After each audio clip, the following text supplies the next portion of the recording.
Bueno, buenas tardes para todos mis hermanos. Buenas tardes. Gracias por acompañarnos en la tarde de hoy a esta tarea tan maravillosa.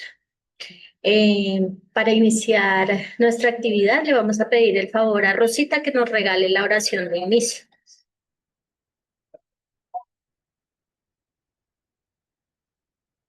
Muchas gracias. Buenas tardes para todos mis hermanos. Nos vamos a disponer para elevar nuestro pensamiento a nuestro Padre Dios, primero que todo para alabarlo y bendecirlo por su grandeza, por su amor, por su infinita bondad y para darle gracias por tenernos reunidos acá. Te damos gracias, Señor, por esta oportunidad de compartir con nuestros hermanos de Rutas de Luz en la casa. Te suplicamos, Señor, en este día para que nuestra querida hermana conferencista sea iluminada por el amor del Señor Jesús, que sus palabras sean claras para todos nosotros, que esa enseñanza que vamos a recibir quede grabada en nuestro corazón y que siempre seamos acompañados por todos los mentores espirituales de esta casa espírita Ruta de Luz. Que su amor misericordioso, Padre Santo, esté con todos nosotros y con todos nuestros hermanos que están en estas salas virtuales y aquí en la sala presencial. Que su bendición divina descienda para todos, siempre con la bendición de nuestro amado Señor Jesús, que así sea.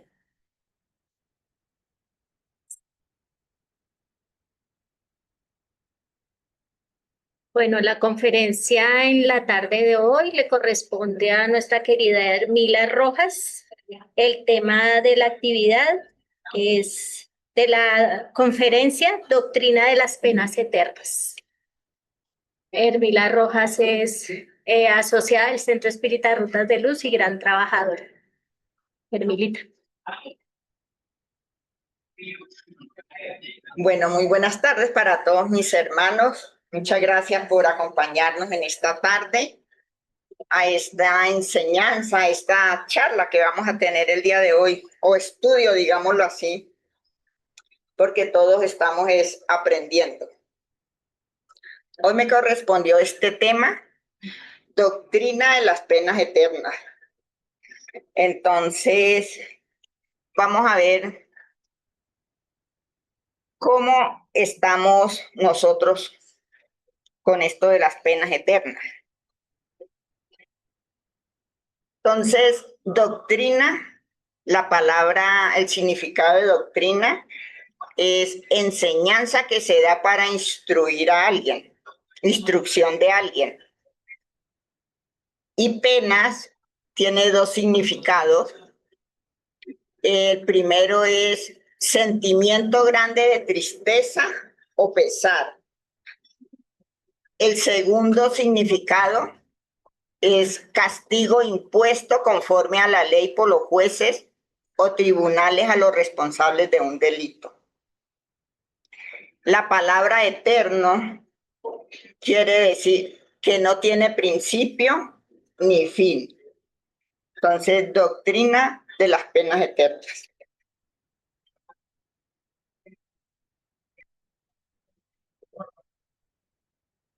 Bueno, el libro que vamos a tratar el día de hoy, que es el principal, es el libro del cielo y del infierno o la justicia divina. No sé si me escuchan bien allá. Sí. Más alto. No, está bien. Y eso que yo hablo duro. Bueno, entonces el libro es El cielo y el infierno o la justicia divina. El libro que vamos a tratar esta tarde. Y en la primera hoja de este libro encontramos esta gran enseñanza que la escogió el maestro Allan Kardec. Dice, juro por mí mismo, dice el Señor Dios, que no quiero la muerte del impío, solo quiero que el impío se convierta y que deje su mal camino y que viva. Esta es una enseñanza de Ezequiel, capítulo 23, 33, versículo 11. Ezequiel contra la eternidad de las penas y el pecado original. Quise traer esta enseñanza porque es muy importante para el tema que nosotros vamos a desarrollar el día de hoy. Y sabemos nosotros que Dios, nuestro Padre, que es todo amor, todo justicia, desde que existe el mundo, ha estado enviando profetas para traernos grandes enseñanzas, para venir a instruirnos.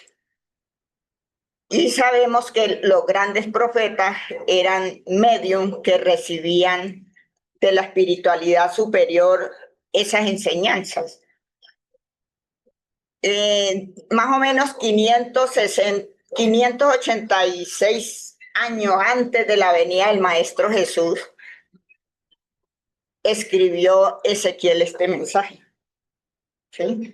O sea, desde mucho tiempo antes de la venida del Maestro Jesús ya teníamos esta gran enseñanza, que Dios no quiere la muerte del pecador, sino que el pecador se convierta, porque Él nos ha dejado una puerta siempre abierta para nuestro retorno al bien. El apóstol Pablo, también encontré esta enseñanza, me pareció muy importante. Dice, ayúdense unos a otros. Hermanos, si ven que alguien ha caído en algún pecado, ustedes que son espirituales deben ayudarlo a corregirse. Entonces, es una gran tarea para todos nosotros que ya tenemos este conocimiento y que estamos más espiritualizados de épocas anteriores y tenemos la obligación de ayudar a nuestros hermanos a corregirse cuando va por el mal camino, ¿no? Es una tarea que nosotros tenemos de ayudarlo. No se engañen ustedes, nadie puede burlarse de Dios. Lo que siembra se cosecha. El que siembra la satisfacción de sus malos deseos recogerá una cosecha de muerte. Y el que siembra la satisfacción del Espíritu recogerá una cosecha de vida eterna. Entonces, el apóstol Pablo nos trae también esta explicación el día de hoy, que nos dice que de lo que nosotros sembramos, de eso mismo vamos a recoger. Entonces, cuidemos lo que estamos sembrando el día de hoy para que esa cosecha siempre sea buena. Alguien le hizo esta pregunta al Señor: ¿habrá quienes se salven? Y él le respondió: haced esfuerzos por entrar por la puerta estrecha, por la puerta angosta o la puerta estrecha, porque os aseguro que muchos procurarán entrar por ella y no podrán. Entonces el Maestro Jesús, pues como en el tiempo que estuvo el Maestro Jesús, habían aún mucha gente, muchas personas aún ignorantes, digámoslo así, faltos de conocimiento, aún muy primitivos en el conocimiento. Entonces le preguntaron: Señor, ¿habrá alguien que se salve? Y él nos da esa gran enseñanza a través de Mateo y nos dice que hagamos esfuerzos para poder entrar por la puerta estrecha. Ese esfuerzo es el sacrificio, es sacrificar nuestras malas pasiones, nuestros vicios, es sacrificar el egoísmo para poder entrar por esa puerta estrecha, por esa puerta angosta. Debemos hacer grandes esfuerzos para poder entrar. En el libro del cielo y del infierno, la doctrina de las penas eternas, entonces nos dice que el origen de la doctrina de las penas eternas. Todas las religiones han debido en su origen estar en relación con el grado de desarrollo moral e intelectual de los hombres. Recordemos que al principio les decía que desde todos los tiempos Dios ha estado enviando sus enseñanzas al mundo a través de los grandes profetas. Y las religiones pues han debido estar acordes al estado evolutivo de los seres que habitaban en nuestro planeta de la Tierra. Por eso han habido tantas religiones. Estos muy materializados aún para comprender el mérito de las cosas puramente espirituales han hecho consistir la mayor parte de los deberes religiosos en el cumplimiento de formas exteriores. Entonces, por el estado primitivo tal vez y la falta de conocimientos de los hombres creyeron más fácil adorar una estatua, arrodillarse ante un altar, el respeto por una vestimenta. Entonces, dedicaron todo ese afecto, todo ese pequeño saber que tenían a las cosas puramente materiales, ¿sí? Porque ellos aún estaban muy materializados, aún no estaban tan espiritualizados para poder comprender a un Dios que es solo amor, que es solo bondad, que es solo misericordia. Si la religión apropiada en el principio a los conocimientos limitados de los hombres se hubiese seguido el movimiento progresivo del espíritu humano, no habría incrédulos, porque está en la naturaleza del hombre tener la necesidad de creer, y él creerá si se le diere un alimento en armonía con sus necesidades intelectuales. Entonces, si las religiones hubiesen tenido esa capacidad de comprender las enseñanzas para dárselas a todos los hombres de acuerdo al estado progresivo de los hombres, al estado intelectual de todos los hombres, porque es que a medida que vamos evolucionando, pues vamos necesitando un alimento mejor, ¿sí? Así como un niño necesita un alimento muy delicado, a medida que va creciendo va necesitando otra clase de alimento. Así somos nosotros como espíritus que que necesitamos cada día estamos necesitando un alimento mucho más delicado. La doctrina de las penas eternas como la del infierno material tuvieron su razón de ser cuando ese temor podía ser un freno para los hombres poco avanzados intelectual y moralmente. Entonces la doctrina de las penas fue un freno de las penas eternas. Sabemos nosotros que las penas eternas pues no existen, ¿sí? Porque con la ley de la reencarnación esas penas eternas dejan de existir, porque a medida que nosotros vamos progresando, vamos mejorando, pues nos vamos espiritualizando y ya no nos asustan, ¿sí? Con las penas eternas. Cuanto más próximos están los hombres del estado primitivo, tanto más materiales son. El sentido moral es lo que se desarrolla más tardío en el ser.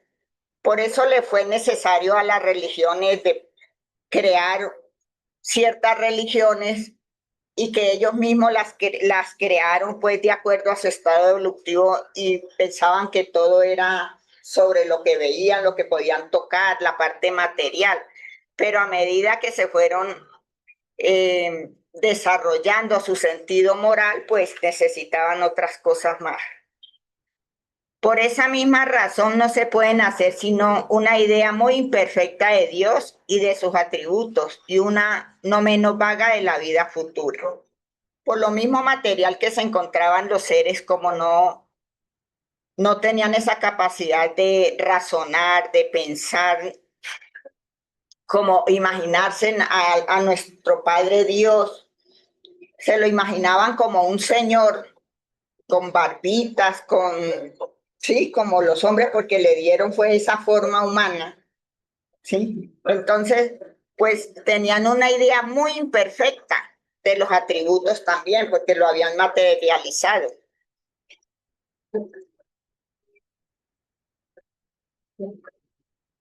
Un Dios de mansedumbre y de misericordia no sería un Dios, sino un ser débil que no podría hacerse obedecer. La venganza implacable, los castigos terribles, eternos, no tenían nada en contra de la idea que se hacían de Dios, nada que repugnase a la razón. Implacables ellos mismos en sus sentimientos, crueles con sus enemigos, sin piedad con los vencidos. Dios que les era superior a ellos debería ser para ellos pues mucho más terrible que lo que eran ellos. Por eso, pues crearon un Dios terrible, vengativo, porque esa era la idea que ellos tenían.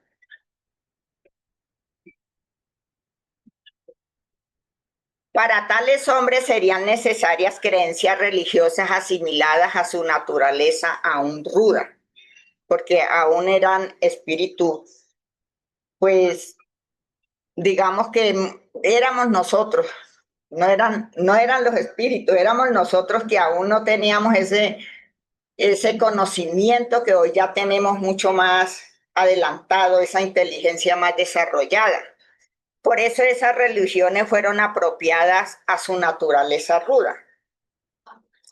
Una religión muy espiritualizada, todo amor y caridad, no podría aliarse con la brutalidad de las costumbres y de las pasiones.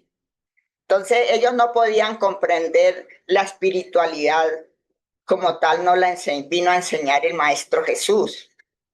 Entonces ellos se imaginaban a un Dios material porque se imaginaban que solo lo que había en la tierra no era más para ellos lo que existía, ¿sí? No se imaginaban, no tenían esa visión para poder comprender mejor las cosas. No censuremos pues a Moisés por su legislación draconiana, que tuvo dificultades para contener un pueblo indócil, ni el haber hecho de Dios un Dios vengativo.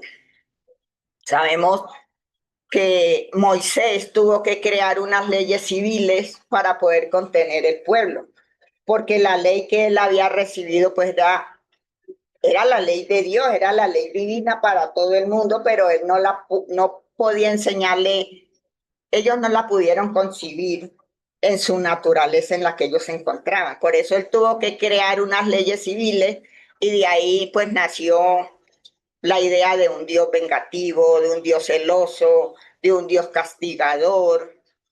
Pero esas fueron, digamos que estas enseñanzas que dio Moisés fue para contener a ese pueblo que aún estaba con esa idea solo material.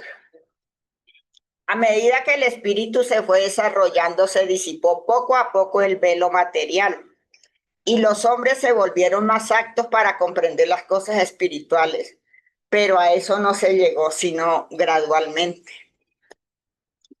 Tuvieron que pasar muchos siglos, muchos, porque para la venida del Maestro Jesús, para que pudiésemos comprender mejor sus enseñanzas, pues pasaron muchos años de Moisés al Maestro Jesús. Cuando Jesús vino, pudo anunciar un Dios clemente, hablar de su reino que no es de este mundo y decir a los hombres, amaos unos a otros, haced el bien a aquellos que os odian, mientras que los antiguos decían ojo por ojo y diente por diente. Entonces, antiguamente era la venganza implacable. Era, si usted me hace mal, yo le hago peor. ¿Sí? Entonces, ahí no había espiritualización. Pero el Maestro Jesús vino y cambió todo eso. Vino a enseñarnos una ley de amor, de amaos los unos a los otros, de hacer el bien a los que nos odian, de perdonar, ¿sí? Porque eso era para ellos un insulto, si se les hablaba de perdón. Antiguamente no se les podía, siempre para ellos era ojo por ojo y diente por diente. Ahora bien, ¿quiénes eran las almas que vivieron en el tiempo de Jesús? Eran almas recién creadas y encarnadas. Si así fuese, Dios habría creado en la época de Jesús almas más avanzadas que en la época de Moisés. Pero entonces, ¿en qué se convirtieron estas últimas? ¿Se habría arrastrado durante la eternidad en el embrutecimiento? ¿Qué pensamos nosotros de todo esto? No, éramos las mismas almas que estuvimos en la época de Moisés, pero con conocimientos muy rudimentarios, ¿sí? Éramos seres que estábamos recién salidos, digamos que de las manos de Dios, pues ya con conocimientos adelantados, pero nos faltaba mucho terreno para llegar a comprender las enseñanzas del Maestro Jesús. Y pasó mucho tiempo, pero hemos sido los mismos que hemos venido caminando en este mismo planeta, progresando, adquiriendo mejores maneras, mejores costumbres, ir abandonando muchos vicios. Pero fuimos esas mismas almas que estuvimos en la época de Moisés o tal vez antes, y a la llegada del Maestro Jesús ya estábamos más adelantados para comprender sus enseñanzas. Y hoy mucho mejor. Estamos con una inteligencia más desarrollada, un conocimiento mucho más claro de las cosas, una espiritualización más grande en cada uno de nosotros para poder estar aquí sentados. Es porque estamos mucho más adelantados. Sin embargo, Cristo no pudo revelar a sus contemporáneos todos los misterios del futuro. Él mismo dijo, tendría aún muchas cosas que deciros, pero no las comprenderíais. Por eso os hablo por parábolas, sobre todo lo relativo a la moral. Quiere decir a los deberes de hombre a hombre. Y fue muy explícito porque tocando la sensible cuerda de la vida material sabía ser comprendido en ese tiempo. Sobre los otros puntos se limitó a sembrar bajo la forma alegórica los gérmenes de aquello que debería ser desarrollado más tarde. Y él mismo nos lo explicó que nos enviaría un consolador, y ese consolador es la doctrina de los espíritus. El espiritismo que viene a esclarecernos todo aquello que nosotros no pudimos entender de las enseñanzas del Maestro Jesús y a revelarnos muchas otras cosas más. La doctrina de las penas eternas y de las recompensas futuras pertenece a este último orden de ideas. Sobre todo con respecto a las penas, no podía romper de repente con las ideas recibidas. Los seres aún estaban muy materializados y no les podía ofrecer, digamos, lo que hoy nosotros podemos entender sobre nuestra verdadera vida, que es la vida espiritual.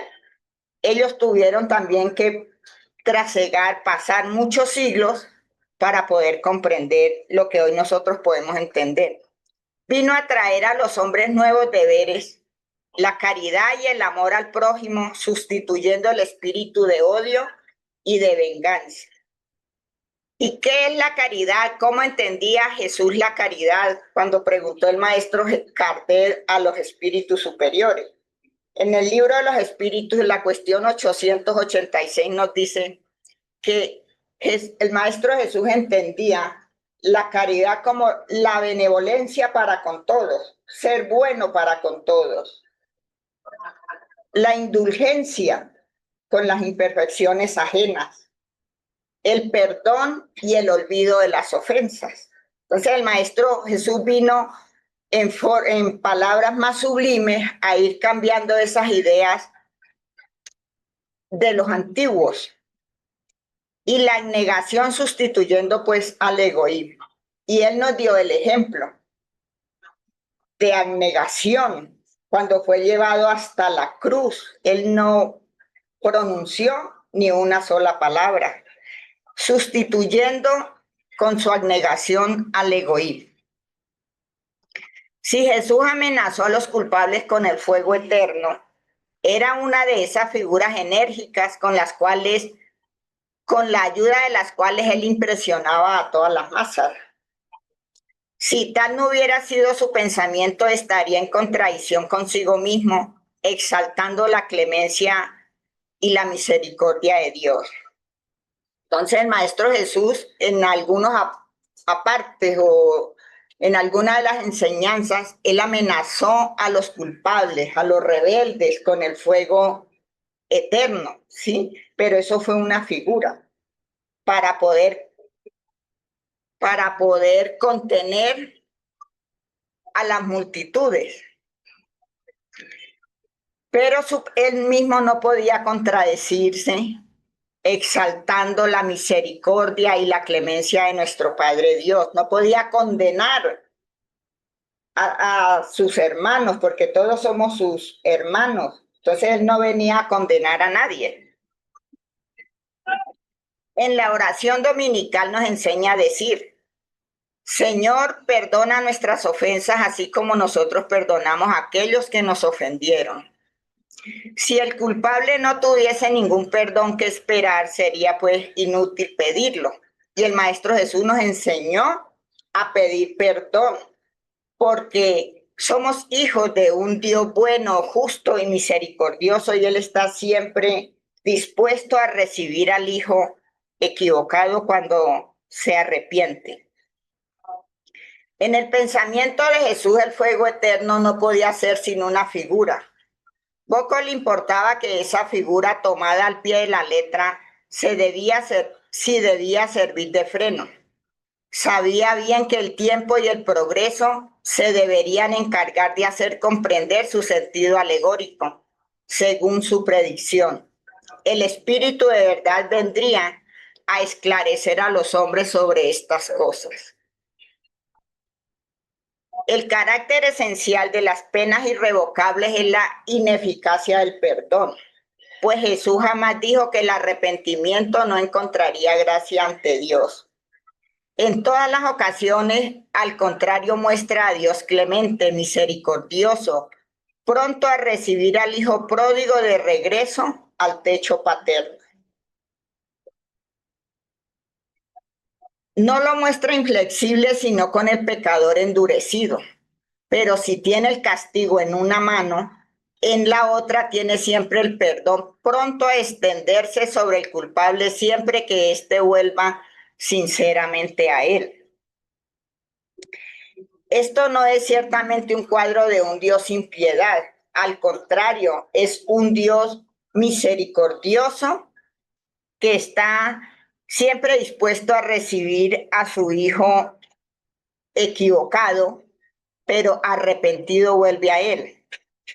Hay que anotar también que Jesús no pronunció contra nadie, ni aun contra los mayores culpables, condenación irremisible. Contra nadie.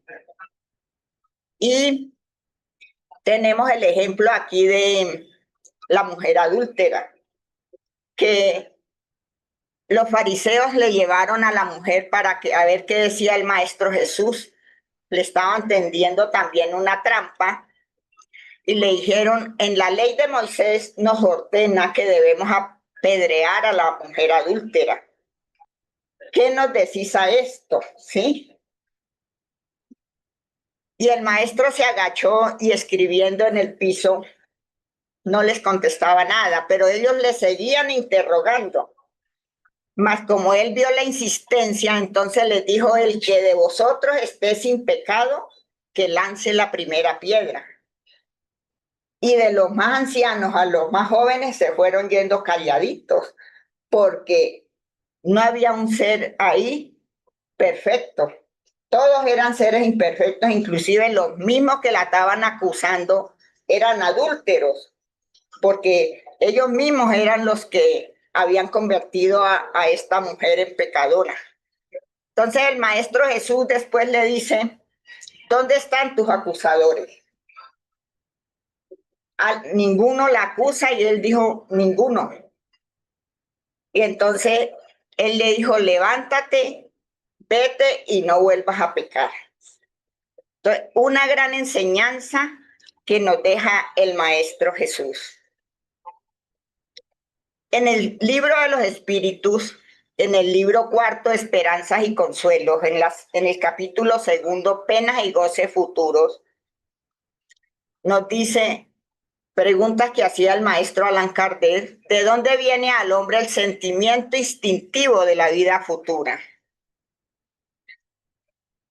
Y el espíritu de la verdad contesta, ya lo dijimos, antes de su encarnación el espíritu conocía todas estas cosas y el alma conserva un recuerdo vago de lo que sabe y lo ha visto en su estado de espíritu.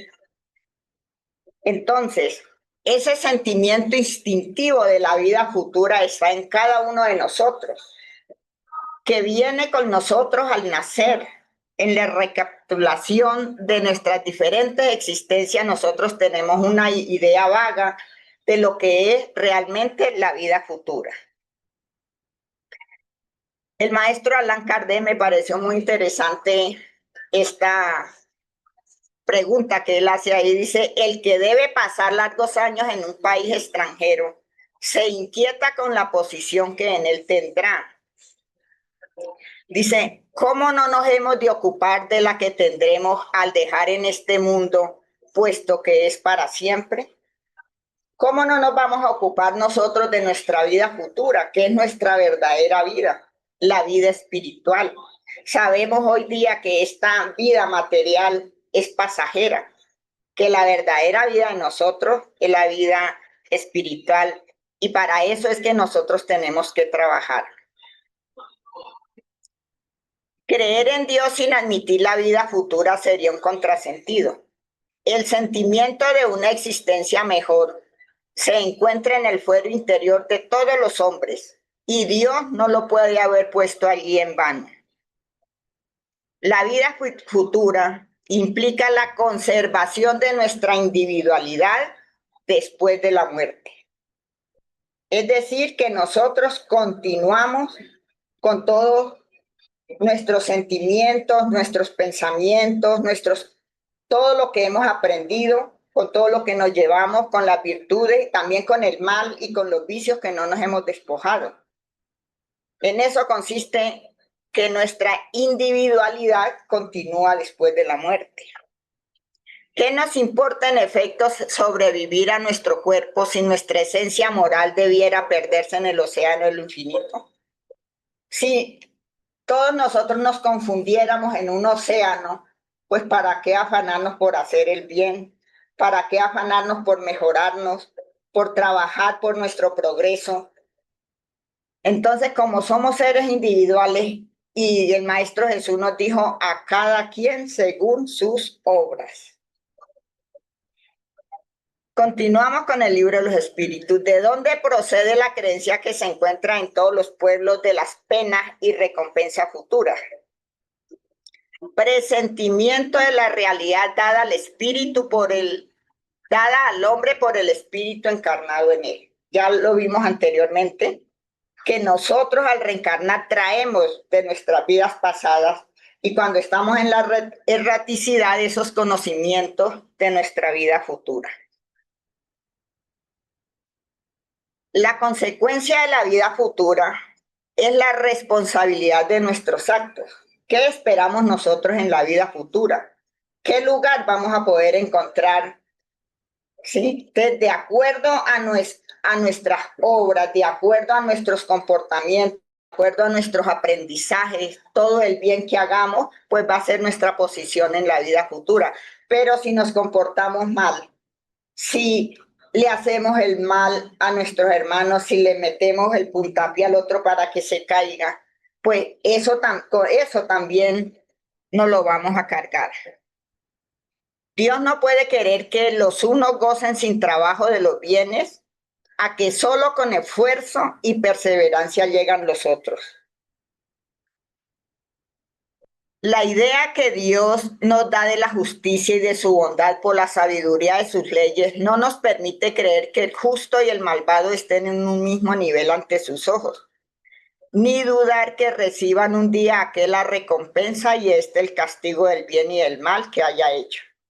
Y por esto los sentimientos innatos que tenemos de la justicia nos dan una idea de las penas y recompensa futura. La intuición de las penas futuras. En el libro del cielo y el infierno, dice que en todos los tiempos el hombre creyó por intuición que la vida futura debería ser feliz o infeliz en razón del bien o del mal que se hace en este mundo. Por intuición todos tenemos esa idea de ser felices o infelices. Tan solo la idea que se hace de ello está en relación con el desarrollo de su sentido moral y las nociones más o menos justas del bien y del mal que podemos hacer. ¿Y cuál es ese sentido moral? ¿Qué es la moral? En el libro de los espíritus, en la 629, dice, ¿qué definición puede darse de la moral? La moral es la regla para conducirse bien, es decir, la distinción entre el bien y el mal. Está fundada en la observación de la ley de Dios. El hombre se conduce bien cuando todo lo hace con la mira y para el bien de todos, porque entonces observa la ley de Dios. En eso consiste la moral, en la distinción del bien y del mal. En la pregunta 102 dice, 1002, perdón. La duración de los sufrimientos del culpable en la vida futura es arbitraria o está subordinada a alguna ley. Duración de las penas eternas. Dios no obra nunca por capricho y todo en el universo está regido por leyes en que se revelan su sabiduría y su bondad. En la 104, pues, en la 1004, perdón. En la 1004 del libro de los espíritus dice, ¿en qué se basa la duración de los sufrimientos del culpable? En el tiempo necesario para su perfeccionamiento. siendo el estado de sufrimiento o de felicidad proporcional al grado de purificación del espíritu, la duración y naturaleza de sus sufrimientos depende del tiempo que emplee en mejorarse.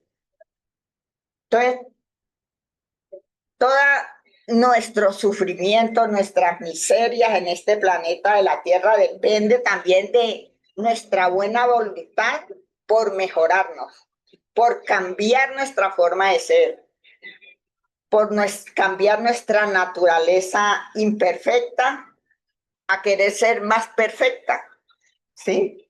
Entonces, esa es salir de ese estado de inferioridad.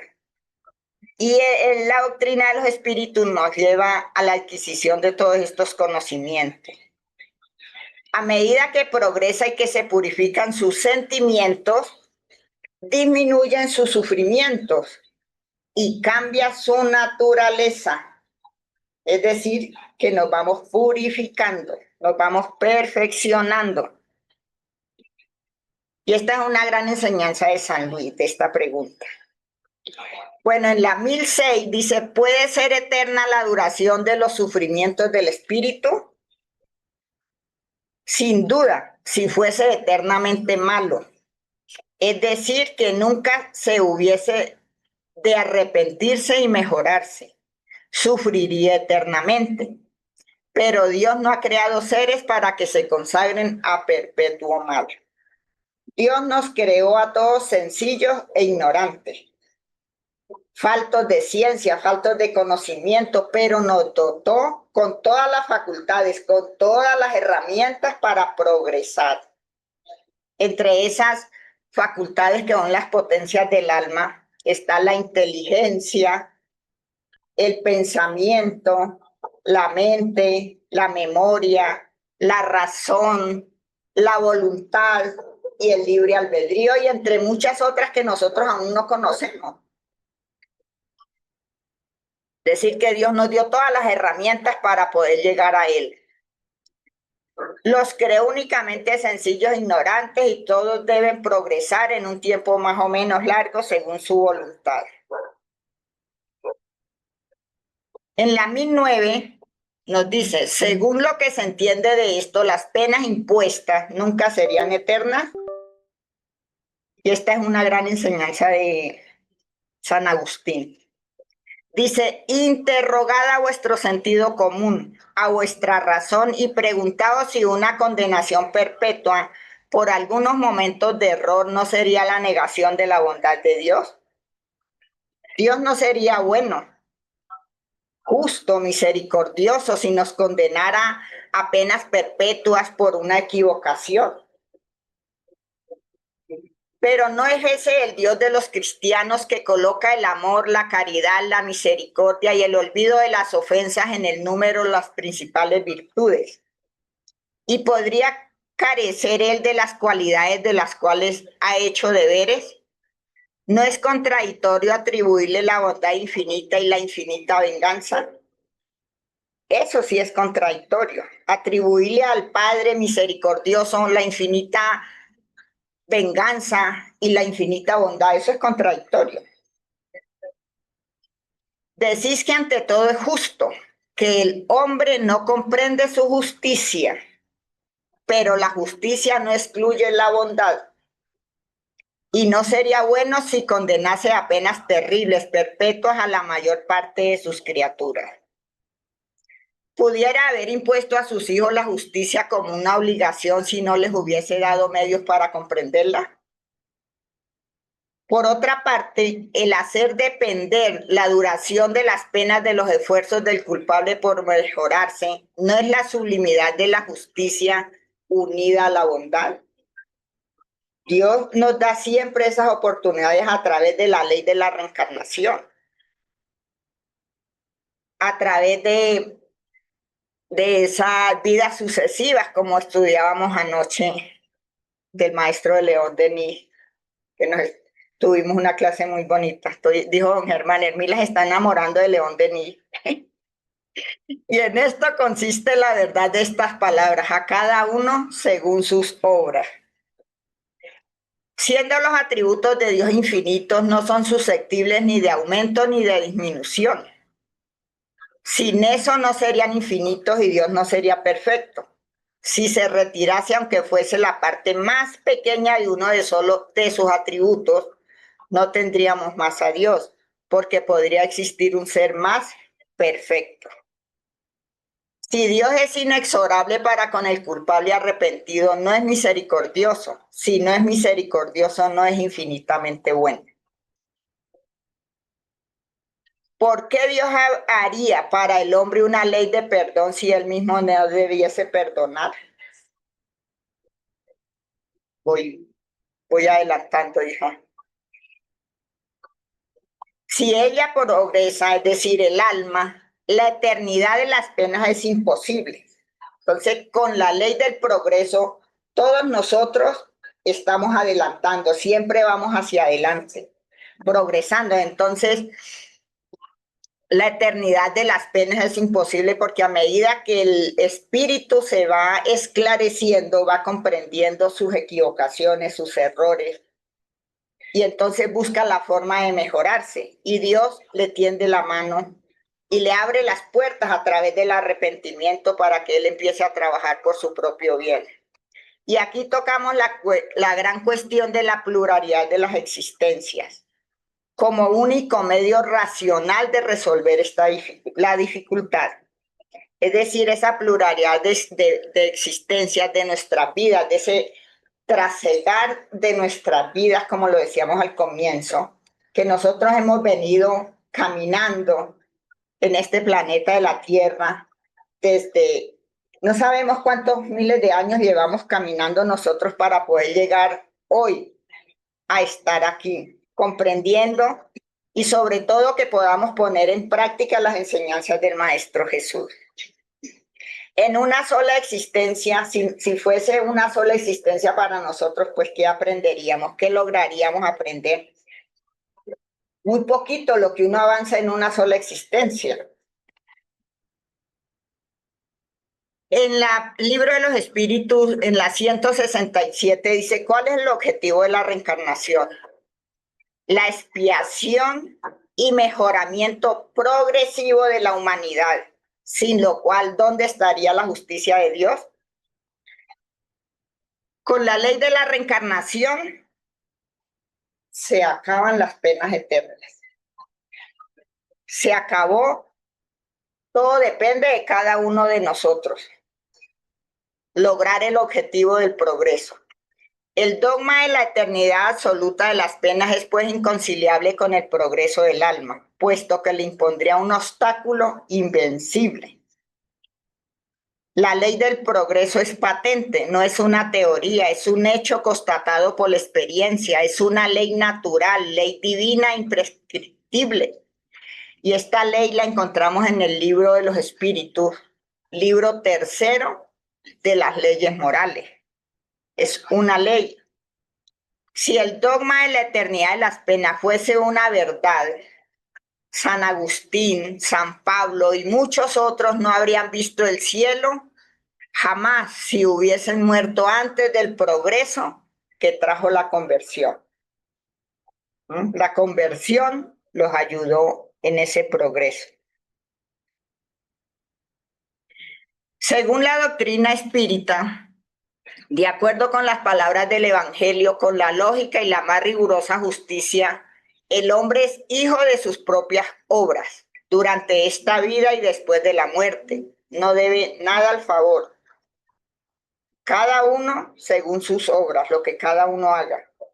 Dios lo recompensa por sus esfuerzos y lo castiga por su negligencia, tanto tiempo como sean negligentes, ¿sí? La creencia en la eternidad de las penas materiales permaneció como un temor saludable hasta que los hombres estuviesen en estado de comprender la fuerza moral. Hasta que pudiese estar en ese estado de poder comprender, ya vimos lo que es la moral, que es la distinción entre el bien y el mal, tal como se contiene a los niños durante un tiempo con la amenaza de seres quiméricos con ayuda de los que se les asusta. Hoy día ya no se les puede asustar a los niños Ya no los podemos mandar a la cama diciéndole a dormir porque el coco viene y se lo come, le decíamos, o se lo lleva. Sí, los niños ahora se ríen de eso. Antes vienen a darnos clase. Antes ellos, desde pequeñitos, nos dan clase a nosotros. Entonces ya no los podemos asustar. Por lo mismo, la eternidad y las penas ya no nos asustan.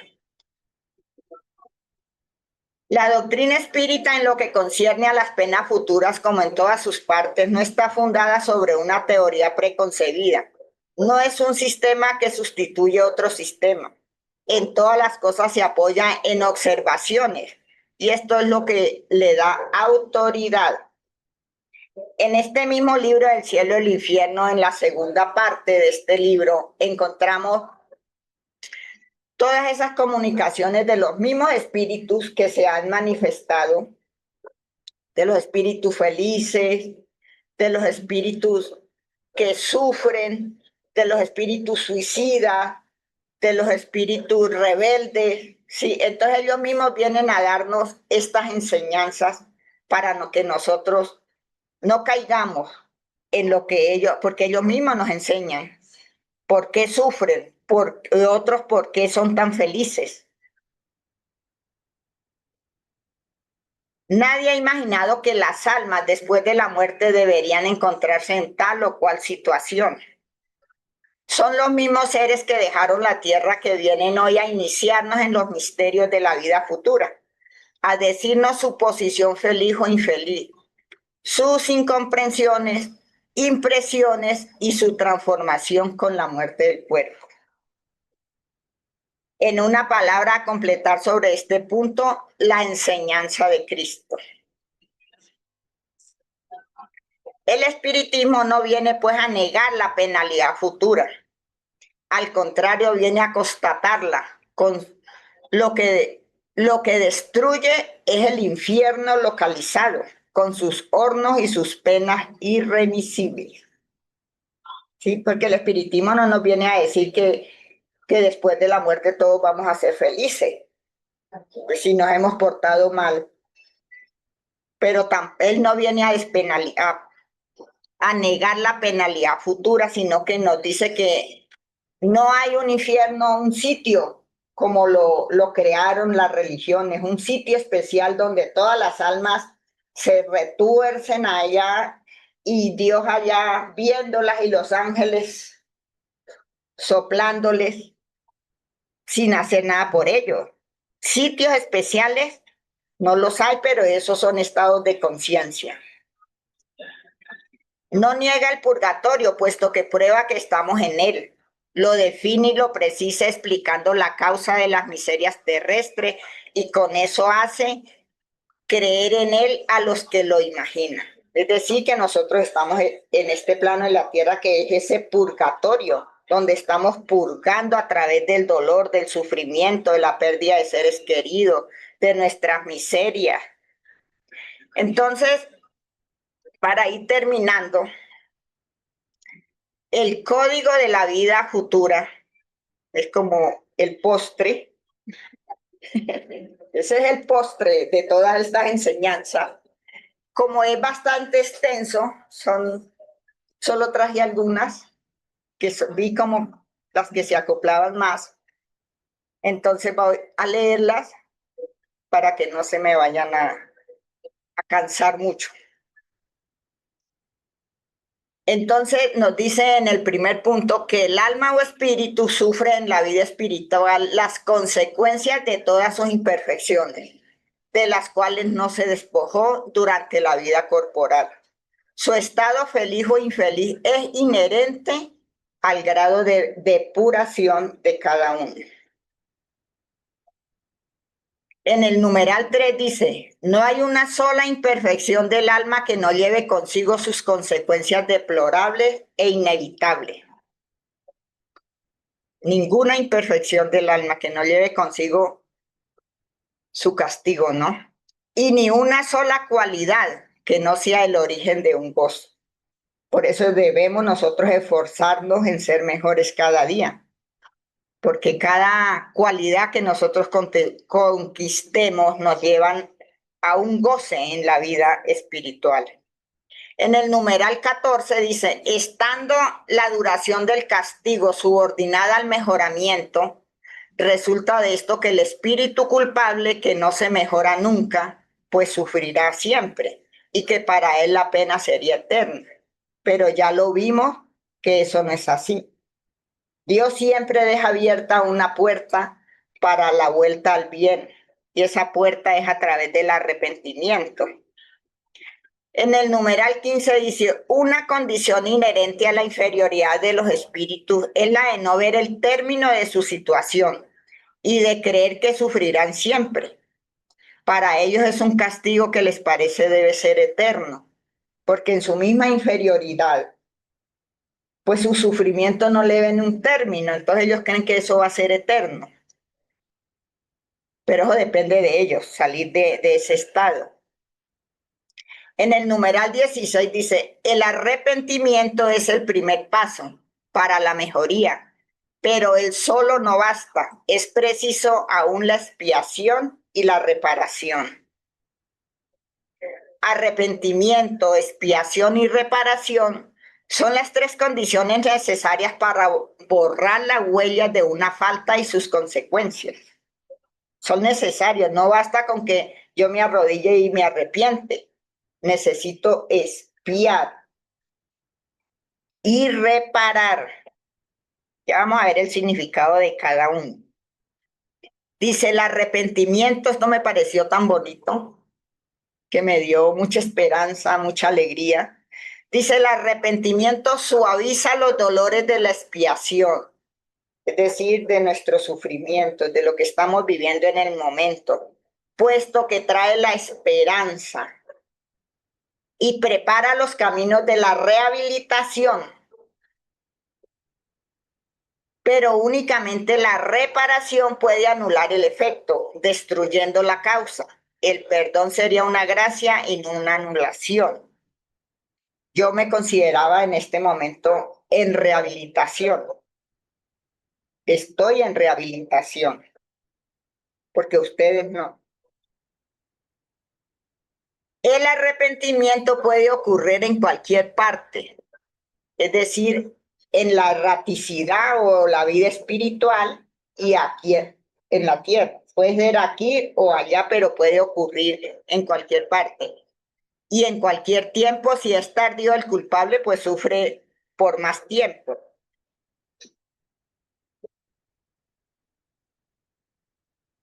La expiación consiste, mire la enseñanza que nos da el maestro Allan Kardec. La expiación consiste en los sufrimientos físicos y morales que son la consecuencia de la falta cometida, sea en la vida presente, sea después de la muerte, en la vida espiritual, sea en una nueva existencia corporal hasta que las huellas de la falta se hayan borrado. Y el maestro Allan Kardec nos da esta observación que dice que la reparación consiste en hacer el bien a aquel a quien se le hizo daño.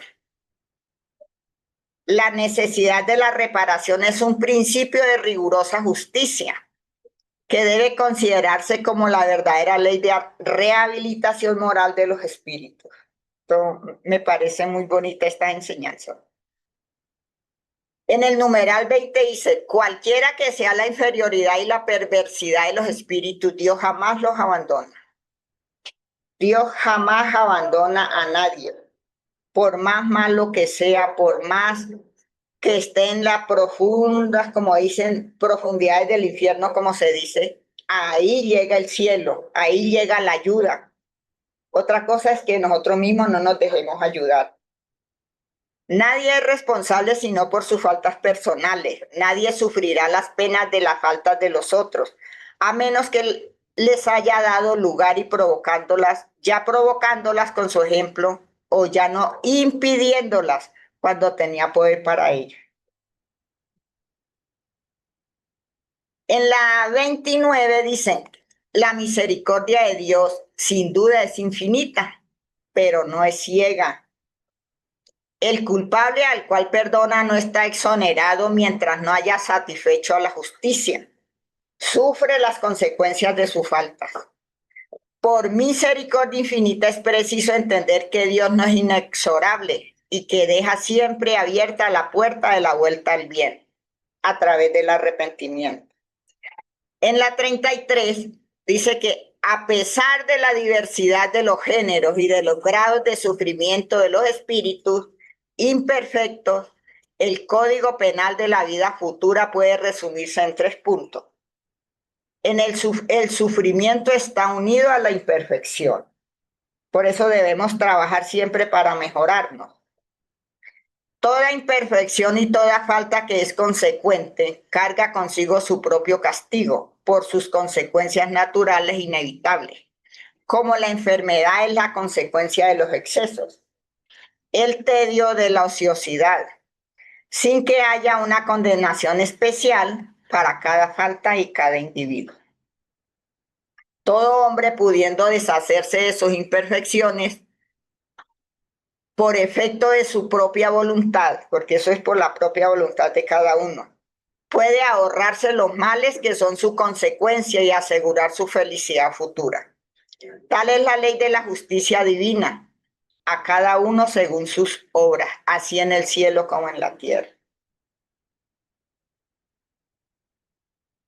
Entonces depende de cada uno de nosotros el poner parte para mejorarnos, para suavizar nuestro sufrimiento, trabajando, ayudando al necesitado, porque Dios nos da herramientas para poder reparar, nos da herramientas para poder ayudar a los demás y para ayudarnos a nosotros mismos y no continuar en esos caminos equivocados.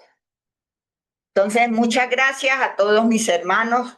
Perdonen la paciencia que han tenido con escucharme y muchas gracias.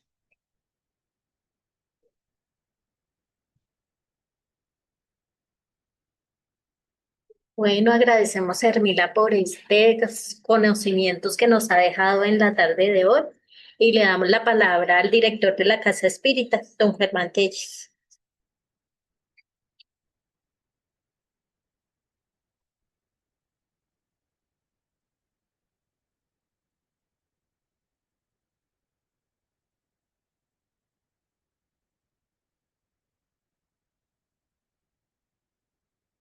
Bueno, muy buenas tardes para quienes están en la plataforma y también los que están acá presencialmente, y agradecerles por estar con nosotros, por compartir, por acompañarnos. De verdad, muchísimas gracias. Este tema de las penas eternas, la doctrina espírita viene y esclarece sobre este asunto. Y sería colocar a Dios como un ser inconsecuente, como un ser lleno de odio, de rencor, como lo dice la doctrina, que porque una persona se equivocó en un momento, se va para los profundos infiernos. Y que si el criminal en un momentico se arrepintió, se va para los cielos. Entonces el Maestro Jesús, que viene a traer el mensaje directamente de la voluntad del Padre, nos dice claramente: de lo que tú siembras, de eso recoges. No hagas a otro lo que para ti no quieras. Sería terrible pensar en eso, cuando Jesús también dice que Dios nuestro Padre es bondadoso, misericordioso, justo, bueno. A eso se debe entonces que el espiritismo sea una doctrina esclarecedora. Porque ¿quién de nosotros, los que hemos tenido la oportunidad de ser padres de familia, si un hijo se equivoca y vuelve hacia nosotros y nos pide perdón, qué decimos? No quiero volver a hacer nada de usted. Piérdase mi vista, que lo parta un rayo, que lo coja el tren. No.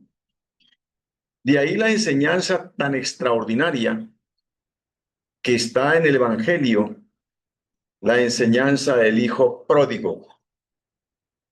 Esa enseñanza del hijo pródigo es muy diciente. Se equivocó el hijo pródigo, hizo lo que no tenía que hacer. ¿Y qué dijo? Regresaré a donde mi padre, le pediré perdón. ¿Y el padre cómo lo recibió? Con amor, con alegría.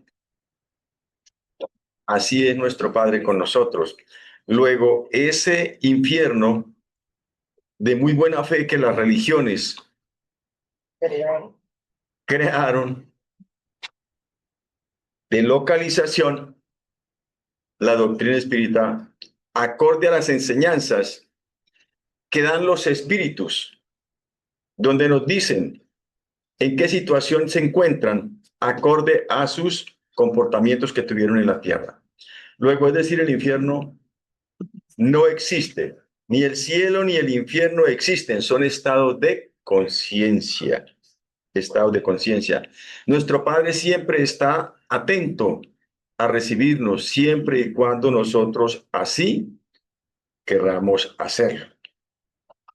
Por lo tanto, sería inexplicable también que siendo Dios tan justo, tan bueno, tan bondadoso, que un ser que acaba de nacer ciego, sordo, mudo, sin brazos, sin piernas. ¿Por qué nació ese niño así? Porque Dios, ¿qué dijo? ¿Me cae mal? No. Ahí está la ley de la reencarnación, pagando los errores y las equivocaciones de la ley. Anoche veíamos un pensamiento muy rápido del espíritu de Filomeno de Miranda a través de la mediunidad de nuestro amado Divaldo Pereira Franco, en el libro Rumbo al Mundo de Regeneración. Nadie puede burlarse de las leyes divinas, ni las leyes divinas tendrán excepción con nadie. Es decir, de lo que tú siembras, de eso recoges. Entonces, Hermila, permítame condecorarla, por favor. Venga, pasa acá al frente y le colocamos la medalla de la condecoración. Por favor, Hermila. Sí. ¿La quiere en oro? ¿La quiere en esmeraldas? ¿En qué la quiere? Le damos un abrazo fraterno a nombre de todos. Un abrazo fraterno a nombre de todos. Muchas gracias por su ayuda y muchas gracias a todos los que nos han acompañado en la plataforma y también los que están acá presentes, y continuamos con nuestra actividad.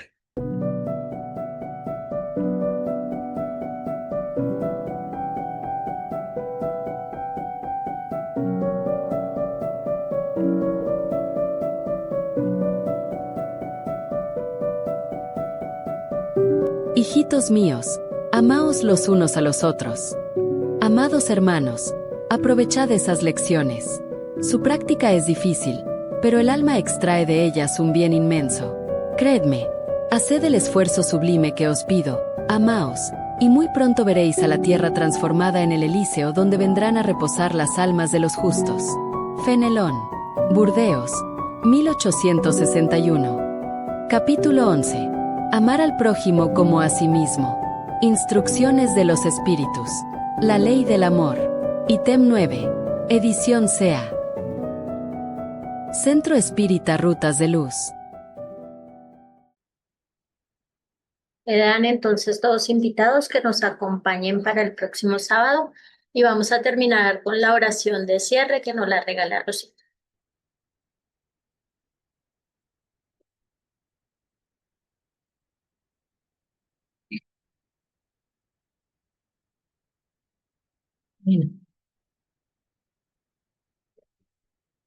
Bueno, para despedir la labor del día de hoy, vamos a cerrar los ojos y le damos gracias infinitas a nuestro Padre bueno, nuestro Padre misericordioso y bondadoso, que no nos castiga eternamente porque nos ama mucho. Y le suplicamos, Señor, que cuando nosotros fallemos, el Señor con su misericordia nos ayude a cambiar y a ser mejores. Imploramos para todos mis hermanos que están aquí en esta sala virtual y sala presencial, bendiciones de mucho amor, de mucha paz y mucha armonía. Que esta felicidad de esta enseñanza del día de hoy quede grabada en su espíritu y la haga extensiva a todos sus familiares. Y que la paz del Señor Jesús nos acompañe por siempre, si es la voluntad de Dios, que así sea. Gracias. Agradecemos a todos por su compañía y nos vemos el próximo sábado.